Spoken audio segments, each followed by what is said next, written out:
Hoje eu vou te contar sobre 5 mitos envolvendo o estudo que você acredita e o que a ciência fala sobre cada um desses mitos. Mas antes de tudo, se você gosta de ter maior qualidade de estudo, ter maior qualidade de vida e ter uma vida com propósito, já se inscreve nesse canal. Meu nome é Eduarda Carvalho, eu sou mentora para Enem Vestibulares há mais de 4 anos e eu já ajudei mais de centenas de alunos a alcançarem a vaga no curso dos seus sonhos. Então vamos para o primeiro mito?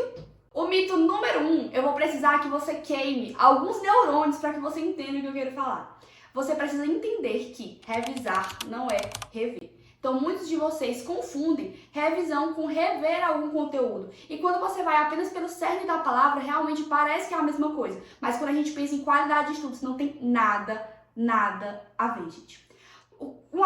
Sempre acontece, eu tava dando mentoria e o aluno falou assim, Duda, eu tenho o costume de revisar, reviso com muita frequência, mas mesmo assim, parece que eu não consigo fixar aquele meu conteúdo a longo prazo, eu não sei o que acontece. Eu vou para todas as revisões do cursinho, eu assisto várias aulas de revisão no meu cursinho online e mesmo assim, eu não fixo aquele conteúdo. E só por essa frase eu já consigo entender o que tem de errado com o aluno. Porque muitas vezes, principalmente quando a gente está no começo dos nossos estudos, quando a gente está se tornando um estudante de verdade, estudante de elite, acontece que a gente acaba confundindo rever com revisar. Então você acaba achando que se você já estudou bioquímica, já viu bem aquele conteúdo, já estudou, fez questões, quando você revisar e você acha que na hora de revisar você vai rever uma aula e aquilo ali vai ser uma revisão efetiva, você está mais do que enganado. E eu sempre faço uma analogia muito simples para explicar isso para meus alunos, que é o seguinte, eu morei na mesma casa por 23 anos, eu me mudei recentemente, e eu sempre tive o mesmo vizinho de frente, enfim, e eu nunca aprendi o número da casa do vizinho que morava na minha frente. E até hoje eu confesso que eu não sei. No entanto, é um número de 3 letras, tem um número de 3 algarismos só, e eu nunca decorei. No entanto, o meu CPF, ele tem 11 dígitos e eu decorei ele com muito mais facilidade do que eu provavelmente decoraria o número da casa da frente do meu vizinho. Duda, o que isso tem a ver? Tem tudo a ver, presta atenção.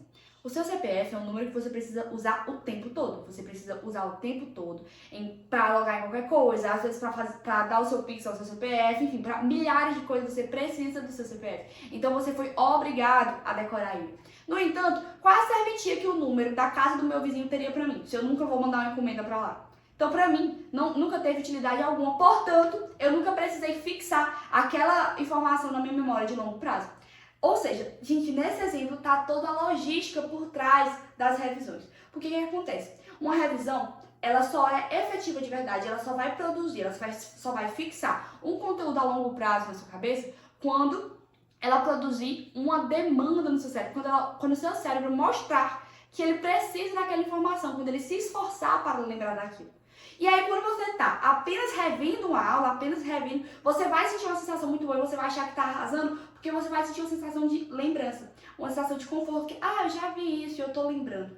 Só que você vê, quando você tá apenas consumindo algo de forma passiva, você não está sendo desafiado. E se você não está desafiando seu cérebro a lembrar aquela informação, ele não tem motivo algum para fixá-la na sua memória de longo prazo. O que eu quero dizer? Isso eu tô falando em palavras o mais simples possível, sem nem envolver o nome dos neurônios, o nome das conexões neurais que acontecem aqui. O que você precisa entender? É que todo processo de revisão, para que ele seja efetivo, ele precisa ser ativo. Repete comigo. Processo de revisão efetivo tem que ser ativo.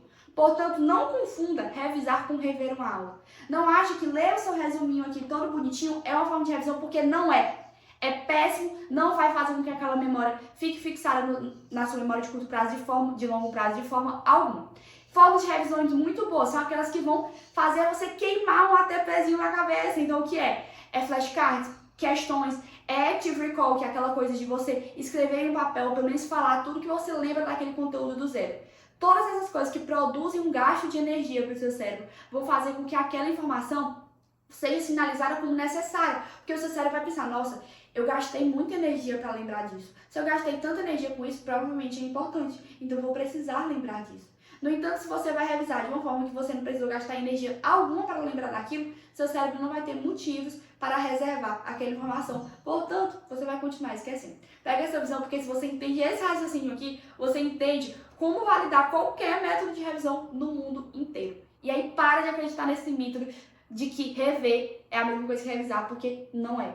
Então, estão anunciando a revisão online. Não é revisão, não. É um aulão que você pode assistir, mas aquilo dali não vai te fazer revisar nada se você só assistir.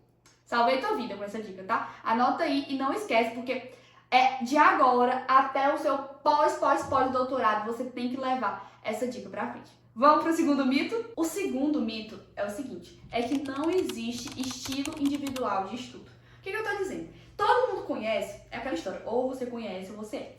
Aquela pessoa que diz, nossa, eu sou uma pessoa muito visual, então se eu fizer um resumo com muita coisa escrita, com muita coisa colorida, eu com certeza vou lembrar daquela informação. Fiz essa pausa desconfortável, porque é desconfortável, isso é mentira. Não existe isso de, eu aprendo mais falando, eu aprendo mais escrevendo, eu aprendo mais ouvindo música. Gente, escutem aqui uma coisa. Existem profissionais que são os neurocientistas da aprendizagem, que eles dedicam a vida inteira a aprender sobre como o cérebro humano aprende melhor, estuda melhor. Não existe, e isso eu estou falando que não existe nenhum artigo, não existe nenhuma pesquisa que dê embasamento para essa informação, de que cada pessoa tem seu estilo de aprendizagem melhor. Isso daí alguém inventou, e várias pessoas foram replicando, e todo mundo foi acreditando. Mas é uma grande fake news, isso não existe. O que existem evidências do que funciona melhor para a aprendizagem no geral, e para o que funciona e o que funciona menos. Claro que, obviamente, você pode ser uma pessoa fora da curva que aprende diferente das outras pessoas, mas convenhamos, dificilmente você é. Então essa coisa de, eu aprendo se eu escrever muito, não aprendi não. É porque, claro que se eu escrever uma informação 1000 vezes, eu vou acabar aprendendo ela, porque eu escrevi ela 1000 vezes, eu repeti aquela informação 1000 vezes. Se eu falar uma coisa 1000 vezes, eu vou acabar decorando aquela informação, porque afinal eu falei 1000 vezes. Mas isso tá tudo... Todo esse pensamento é construído uma base muito ruim, de que a gente atrelou estudo a esforço. Então a gente acha, e eu vou falar sobre isso mais na frente, mas a gente criou uma coisa na nossa cabeça que estudo de qualidade tem tudo a ver com esforço. Então se você se esforçou muito, se você suou muito, se deu muito trabalho para aprender aquele conteúdo, com certeza você aprendeu. Não necessariamente. Se você fez de uma forma burra, provavelmente você não vai aprender. Então esquece isso de, eu tenho uma memória visual, então eu aprendo mais com coisas coloridas. Não aprende. O cérebro humano aprende, todo mundo, 98% das pessoas aprendem da mesma forma. Que é com a coisa básica que a gente já sabe, que é primeiro tendo o reconhecimento do conteúdo, que é aquilo que a gente faz na aula, ou então na leitura da apostila, e aí depois colocando aquele conhecimento em prática. Seja fazendo uma active recall, que é você escrevendo que você lembra daquele conteúdo, ou por meio de questões. E aí, como é que todos os cérebros humanos fazem para lembrar de informação? É revisando, é tendo contato com ela constantemente, principalmente recrutando ela constantemente. Então hoje, se você sair só com essa informação, você já sai daqui na frente de 50% da concorrência, porque não existe isso de método de estudos melhor. Não existe isso de, é porque o meu estilo de aprendizado é esse. Gente, isso é balela que inventaram pra vocês, tá? Que é coisa da indústria da caneta que inventou pra vocês comprarem a caneta colorida. Isso não existe. Sempre que vocês forem pensar alguma coisa, pense, isso tem embasamento científico? Eu consigo achar embasamento científico disso de verdade? E se você ficou em dúvida, me manda no Instagram lá, eu sempre respondo todo mundo no direct, porque uma das minhas missões de vida é fazer vocês pararem de acreditar em mentira de estudo, em balela, que só atrasa vocês. Tudo bem? O terceiro mito, e esse mito ali, gente, eu acabei de falar sobre isso, é que a gente confunde muito tempo de estudos com qualidade de estudos. E a gente acaba achando que um dia foi muito produtivo se eu me propus a estudar 10 horas por 10 horas líquidas e eu estudei por 10 horas líquidas. No entanto, você pode ter estudado por 10 horas líquidas e não ter feito nada, enquanto outra pessoa pode ter estudado, pode ter se planejado para fazer todo o cronograma de estudos em 10 horas, fez em 7 e rendeu muito mais do que você. Porque a gente tem que parar de achar que tempo é um qualificador do seu estudo. O tempo ele não vai qualificar o seu estudo, não vai dizer se o seu estudo foi melhor ou foi pior. O tempo que você passou naquela matéria, que você passou fazendo questões, que você passou fazendo uma redação, não está diretamente relacionado com a qualidade daquele processo. E isso é algo que, inclusive, existe todo um ramo da pesquisa, da psicologia, que pesquisa sobre isso. Inclusive, existe uma coisa chamada Lei da Diminuição do Retorno, que diz o seguinte, que o nosso aprendizado ele funciona da seguinte forma. Nos momentos iniciais, a gente está fazendo uma curva ascendente de aprendizado. Só que quando a gente chega em um momento que é chamado de platô, você vai ficar ali com o seu aprendizado retido. Então você não tem mais como evoluir quando você já chega ali no seu tempo de estudos. E isso é individual para cada pessoa. Algumas pessoas vão atingir esse platô com 2 horas, outras com 3, outras com 1 hora e meia. Mas enfim, cada pessoa, conforme tem mais habilidade de estudos, aguenta mais tempo, obviamente.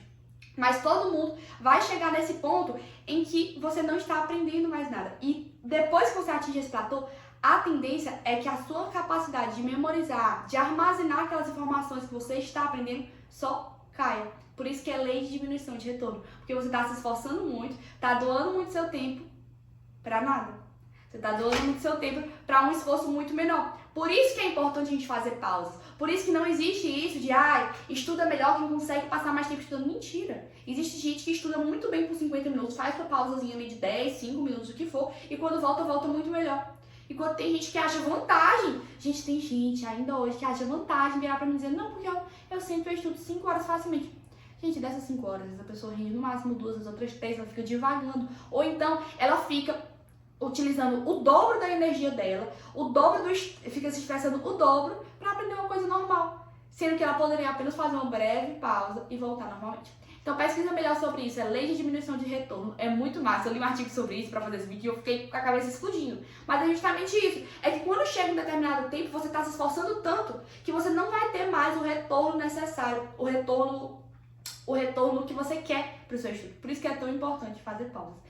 Gente, eu falei que esse vídeo tava muito bom, né? Toda vez que eu escrevia ele, e aí eu fui procurando mesmo pra fazer esse vídeo, eu estudo muito, eu leio muitos artigos, e quando eu achei isso daqui, eu fiquei, nossa senhora, esse vai ser o melhor vídeo desse canal. E realmente tá sendo, porque só de você saber isso, você já se blinda contra muita comparação desnecessária, você já se blinda contra muita gente falando besteira, muito professor que acha que, nossa, fulano com certeza vai passar, ele estuda umas 9 horas por dia. Quem me diz que essa pessoa que estuda 9 horas por dia estuda bem, gente? Eu vejo muita gente que estudava 3, 4 horas por dia, mas estudava com muita qualidade, sabe exatamente o que estava fazendo, estudava com intencionalidade e era aprovado. Porque esse é o segredo de qualquer estudo de qualidade. Seja para o Enem, seja para vestibular, seja para residência, seja para faculdade, seja na escola, seja na vida, é ter um estudo com intencionalidade e saber o que você está fazendo. Não ficar só repetindo uma coisa com base em não sei o que, falou não sei quem, não sei o que. Não, gente. É você fazer as coisas sabendo o que você está fazendo com base na ciência. Não tem nada mais valioso que isso, não, eu te garanto. O quarto mito que eu quero falar com vocês sobre vai ser algo, gente, que eu vou só falar e você vai entender. Presta atenção. Gente, entendimento não é aprendizado. De novo, repete comigo, por favor. Entendimento não é aprendizado. O que acontece? Muitas vezes, a gente acaba colocando um peso no que é teórico das coisas muito maior do que eles têm. Porque acaba que não. A parte teórica de qualquer conteúdo, muitas vezes, 99% das vezes, vai ser o primeiro contato que a gente tem com qualquer conteúdo. Então a gente tem ali a gente se depara inicialmente com uma aula ou com uma apostila que vai nos dar a parte teórica inicial e a gente vai começar a entender o conteúdo. E aí o professor tá ali explicando e você tá, está fazendo sentido? O professor fez o exemplo e eu entendi, nossa. E aí você acaba a aula com aquela sensação de, nossa, eu realmente aprendi. Porque eu entendi quer dizer que eu aprendi. E não é assim que funciona. Como eu falei lá no começo, um dos primeiros processos de aprendizado é justamente ter esse primeiro contato com determinado conteúdo. E nesse primeiro contato, a tendência é realmente que você crie uma sensação de familiaridade com ele e que você entenda o básico dele. Mas é justamente isso, é que você entenda.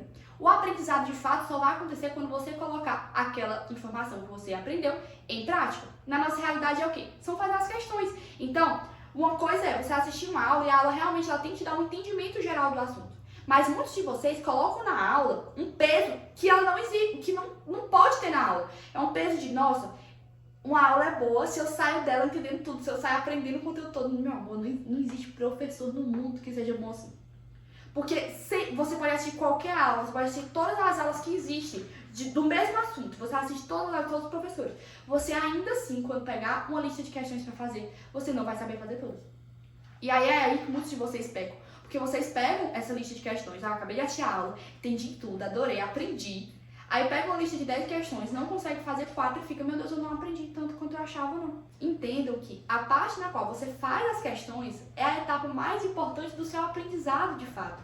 E as questões que você erra são aquelas que têm mais poder de te dar um aprendizado, de te ensinar algo de fato a partir da resolução delas. Porque a partir da resolução delas você vai entender o que foi que faltou na teoria. Então sempre entenda, eu sempre gosto de associar a construção do entendimento, do aprendizado em si, como a construção de uma casa. Então a gente sempre vai fazer uma fundação para uma casa, para ela afundar, ela não cair. E essa fundação ela vai ser a teoria. Mas, gente, eu não posso só colocar 4 estacas ali para fazer a minha casa e achar que ela vai estar muito bem segura.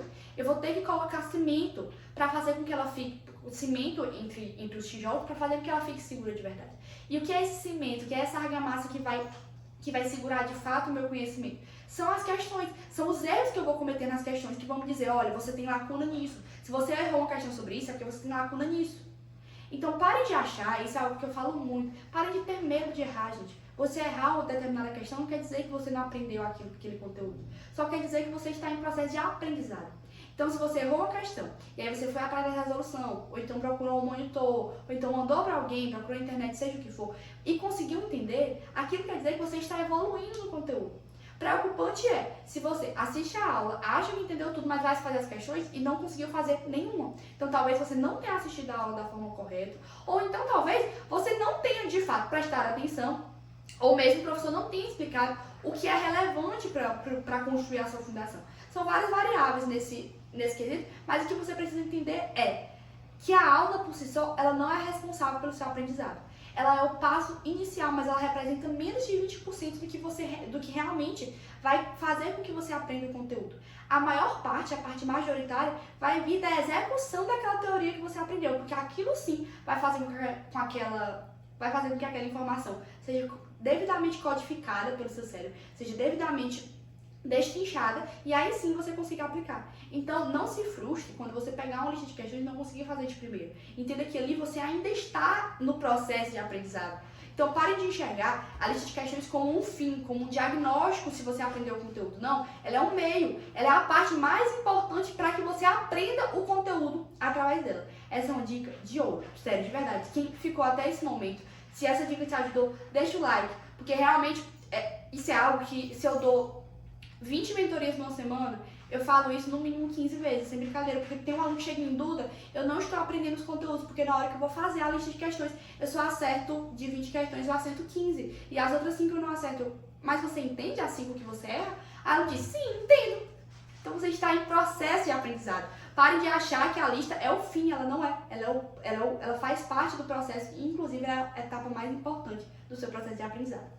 Vamos pro 5º mito, que eu garanto que ele é o melhor e ele vai explodir a tua cabeça de verdade, porque é uma coisa que todo mundo fala como se tivesse a maior base científica do mundo e ela simplesmente não existe. Todo mundo já ouviu falar naquela curva de Ebbinghaus.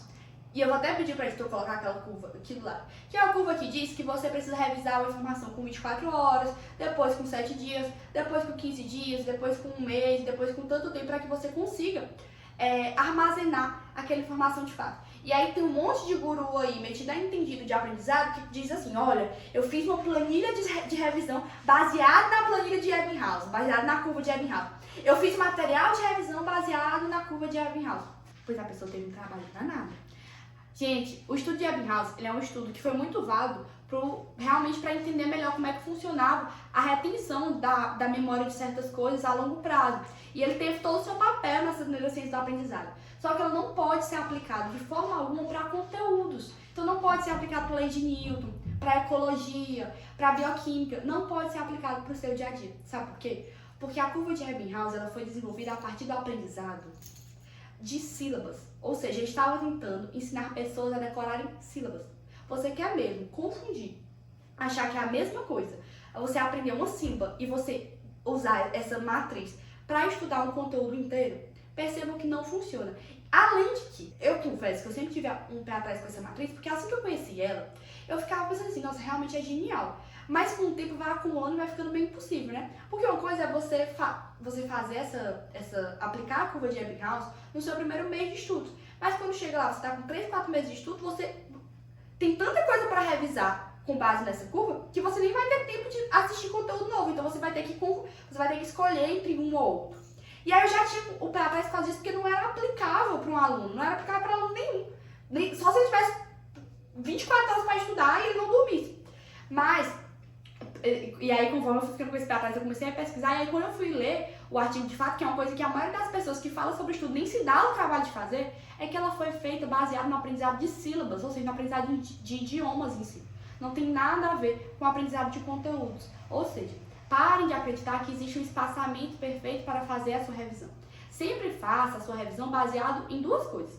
Baseado numa organização em si, e aí daí que eu sempre falo da lista global, que eu já falei em outros vídeos, que é sempre você reservar um momento na sua semana para você revisar todos os conteúdos que você viu daquela matéria. Por exemplo, na lista global de biologia, você gera ali uma lista de 30, 35 questões com todos os conteúdos que você já viu daquela matéria.